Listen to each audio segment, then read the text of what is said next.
Tahun ini di Mandalika seperti apa? Kesan Kesan yang apa yang selama 2 tahun? Kepercayaan kembali kepada Mandalika untuk mengadakan racing. Ya, jadi sebenarnya bukan ada problem besar, tapi kami sudah balap acara Asia di banyak kota di Asia. Ya. Tetapi setiap kali kita ke Lita Baru, mereka mempunyai mini challenge karena untuk menyelesaikan masalah ini perlukan pengalaman. Dan sekarang kita lihat di Mandalika, hampir setiap minggu ada acara balapan. Pengalaman ini tak bisa dibeli dengan duit. Setiap orang tuh harus melalui proses ini. Jadi ya kita boleh plan, budgetnya no problem, tapi yang duduk di pos itu siapa yang akan pasti mereka jalankan tugas mereka. Jadi perbedaan suka pemotoran dengan sukan-sukan lain, kepentingan marshal, race official itu sangat penting. Ya kita tengok show the rider, tapi tanpa the full setup balapan tak bisa jalan. Yang Mandalika sudah siap ya. Ya.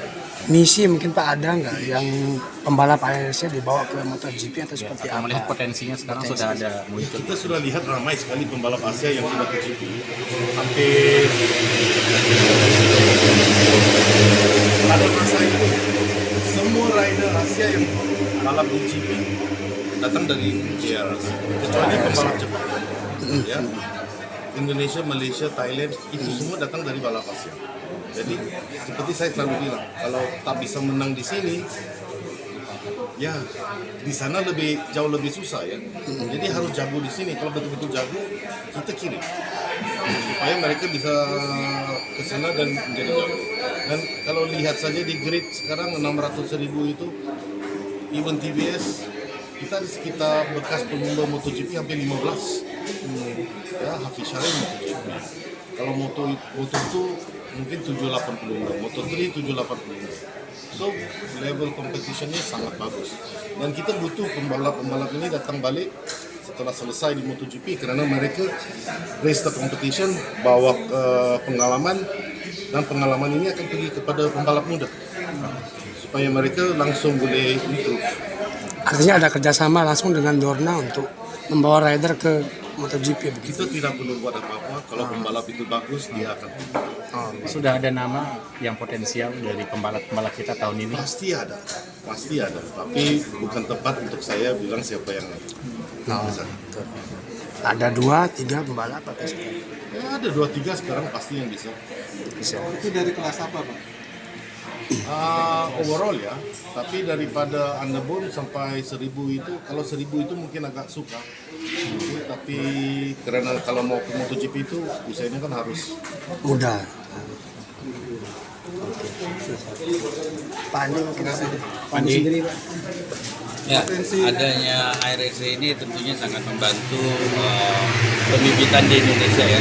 Kita sudah ada kejurnas Mandalika Racing Series khusus di Indonesia saja ya. Jadi pembalap-pembalap yang ikutan Mandalika Racing Series next competition ya ikutan salah satu balap terbaik di Asia, yaitu Asia Road Racing Championship untuk membuktikan kemampuan balapnya di kejurnas Indonesia. Potensi pembalap kita seperti apa, Pak, dari Indonesia? Ya, dari Indonesia tahun lalu ada beberapa pembalap yang baru kali pertama, ada juga yang udah sering ikutan di MRS ya. Tahun lalu ada yang ikutan RRC, kemudian di tahun 2023 juara sampai hari ini. Artinya kan pembibitan di Indonesia sendiri berjalan melalui berbagai kejurnas yang ada dan tentunya juga Mandalika Racing Series. Pak, pembalap Indonesia cukup mendominasi Pak di race 1 kemarin. Apakah artinya event-event sebelumnya yang diselenggarakan dalam JPL seperti MRS dan event-event lainnya itu berpengaruh gitu Pak? Ya, saya bicara dengan beberapa pembalap, mereka sih bilang sangat berpengaruh sekali untuk mendapatkan kesempatan track day atau latihan ataupun mengikuti Mandalika Racing Series ya. Sirkuit Mandalika film grade A, di luar negeri juga balapnya di sirkuit yang sudah homologasi grade juga, sehingga apa yang mereka latihan di sini di luar negerinya juga sama, sesama homologasi kan, bentuk tikungannya, sudutnya segala kan sama ya. Jadi mereka sering berlatih di sini, menurut mereka merupakan suatu ilmu tambahan supaya di luar negerinya lebih mudah lagi. Andi, sejauh ini evaluasi untuk penyelenggaraan ARS sendiri secara ekonomi, secara penyelenggaraan seperti apa? Ya, kalau dilihat putaran pertama, the first round is first round. Ya, first year is first year ya.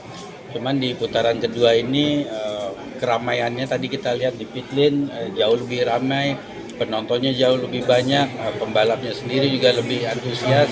Dan tentunya tahun pertama ada saja masalah-masalah dengan penyelenggaraan ARRC ya. Cuman di tahun ini kayak tadi Pak Ron bilang, Marsalnya sudah banyak latihan, sudah lebih mengerti ARRC itu apa juga di tahun pertama, sehingga di penyelenggaraan putaran kedua ARRC di Indonesia ini bisa berjalan dengan benar dan baik. Pak, Marsal kita untuk tahun ini 100% Indonesia atau Dari tahun lalu Marsal kita sudah Indonesia semua ya, kita nggak pernah mempergunakan Marsal dari luar kecuali instruktur untuk training ya. Memang ada dari FIM Asia, dari FIM yang memberikan pelatihan selama beberapa hari sebelum ARRC. Nanti juga akan kita ulang lagi sebelum MotoGP, kita datangkan training lagi untuk mentrain Chief Marshal kita. Kalau kontrak kita dengan ARRC seperti apa Pak ke depan? Ini kami adalah penyelenggaranya, ya. Kontrak ini dilakukan oleh ARRC